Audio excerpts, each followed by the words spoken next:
those who follow this know that this isn't the first time we've seen large-scale mobilization of Muslims in the contemporary era going over to these conflicts. So the first one really was in Afghanistan in the 1980s when the Soviets went in there. And over a 13-year period from 1979 to 1992, we saw about 5,000 individuals go at that particular time. The thing to remember, though, is that most of the people that went then were primarily from the Arab world.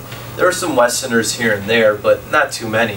And the thing, too, is that while they definitely went over there, many of them didn't actually weren't actually involved in a lot of the fighting against the Soviets. Some certainly were, but many of them just were hanging out in Peshawar, Pakistan. There's sort of this milieu there, you know, intermingling with one another, sort of trading information about what they're doing in each other's countries. Some of them went across the border into Afghanistan. They'll get a Kalashnikov, maybe take a picture with it. They can then bring that back home when they go back to Saudi Arabia. But in terms of gaining large-scale, you know, skill sets for potential attacks returning home, we really didn't see too much of this. And that's why you only saw a small core amongst them that were involved in terrorism afterwards, whereas most of them actually just went back home and went back on with their lives. We continued to see in the 90s more flows of foreign fighters, whether it was to Chechnya. We saw it in Bosnia. After the Taliban took over in Afghanistan, we saw about another 1,000 people go. After the U.S. invaded Afghanistan, another 1,000 people went to Afghanistan. And then before the Syrian conflict, the second largest mobilization was in Iraq last decade. We saw about 4,000 individuals go there to fight against the U.S., to fight against the Shia there, as well as Sunni civilians for that matter.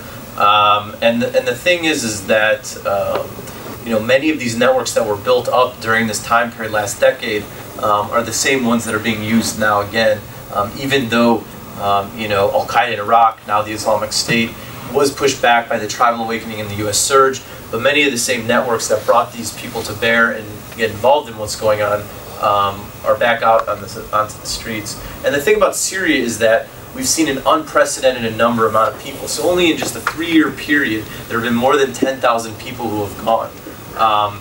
And the thing is, it's not just people from the Arab world.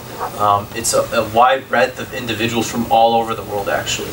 I've been able, in my own research, to identify people from at least 90 different nations. That's large. And, you know, obviously in the UN or any of the international organizations, there's, you know, around 192, 194, I don't remember the exact number off the top of my head, countries. But the thing is, if you think about it, so many of those countries are these small islands in the Pacific, or it's like something like Vatican City.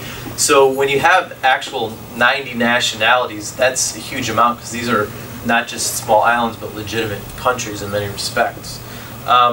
So the thing is that amongst these, I've been able to calculate at least 2,500 have been killed. It's likely more, since they don't necessarily report on all of them.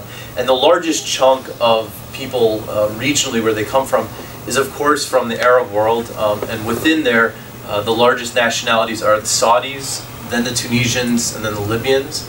And then after that, the largest regional bloc is actually from Western Europe.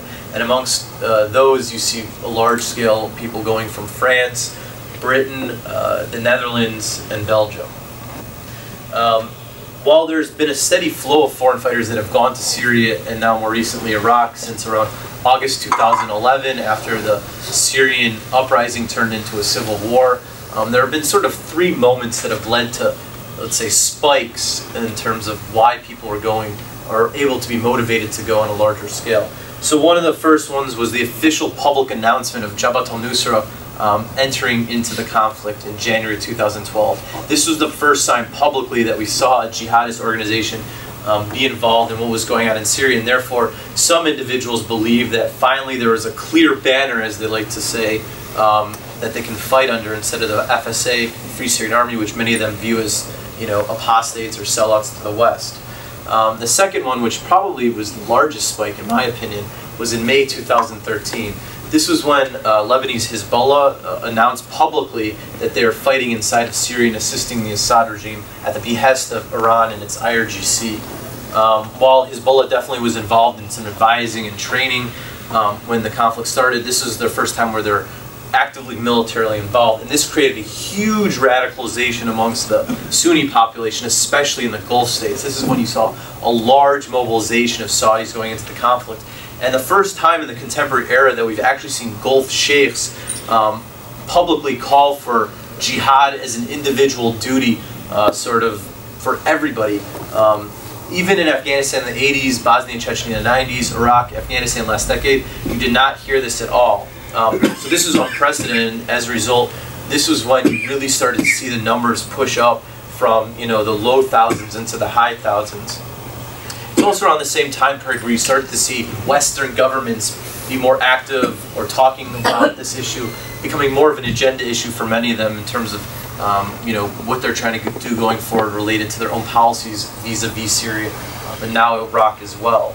The most recent spike, I'd argue, was in June this year. This was when the Islamic State announced itself as a caliphate, and because of this, this widened the potential recruitment pool, because not only were they calling for people to come there to help fight and be fighters, they're saying that, look, this is a state-building project. This isn't just terrorism or insurgency. We are a state. We're building the state. We need doctors. We need engineers. We need people to do administration. We need people to do governance. We need people to clean roads, fix electrical lines, run the dams in the Euphrates. And therefore, because they've expanded the pool, we've seen new types of people who have been joining up with this group, who all are, grassroots supporters in the West, might not necessarily want to go otherwise because they're just not interested in fighting and feel that their skill sets can be used in other manners. And we have seen many of the Westerners, at least, being involved in this administration and governance aspect of what the Islamic State is doing, since many of them, don't have military training, though some obviously have been involved in the fighting as well. So what sort of explains the reasons for this unprecedented mobilization? The first one is related simply to ease of travel. In the past, you had to go to Afghanistan, Yemen, Somalia, Mali. For one, it's very difficult to get there. Another is that if you get a plane ticket to one of those countries, you're likely to set off some type of an alarm. The thing is, to get to Syria, you just go through Turkey. And Turkey is a huge tourist destination, so millions of people go there every year, and it's not necessarily something that's dubious or sketchy. Additionally, at least in the case of Western Europeans, it's also extremely cheap. You take Ryanair, EasyJet, $50, $70, $80 to get a ticket. Additionally, some people even drove straight across the borders from EU countries into Turkey, and there are visa waivers between Turkey and the EU, so it's a lot more difficult to track in that regard. Another reason is just the legacy of the facilitation and logistics networks. As I alluded to earlier, last decade, Syria was sort of the hub of this to assist Al-Qaeda in Iraq, whereas currently now the hub of this is in southern Turkey. Additionally, one of the key things that has expanded the message of many of the Islamic State, Jabhat al-Nusra, and other jihadi groups has been the use of social media. In the past, they primarily were using password-protected forums. You need to, A, know where to go to find these forums and this content, and B, you had to have somebody vouch for you before you can even get a username and password to get on them. So the pool of people that could potentially be recruited was a lot more limited, whereas on Twitter, which is probably the biggest tool for these guys, it's a completely open system. They can reach out to anybody. They can target hashtags, they can trend hashtags. They created their own app in Google Play Store called Fajr al-Bashar, the Dawn of Glad Tidings in English.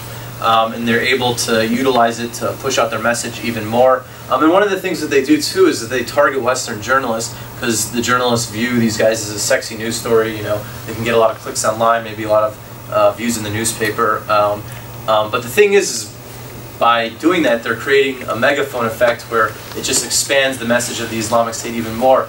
And while it's definitely important to tell the story of what's going on, I think in some cases with some journalists they're being sort of played in many respects, unfortunately. Another factor which was a bit more important in the beginning of the conflict was just the emotional resonance of what was going on.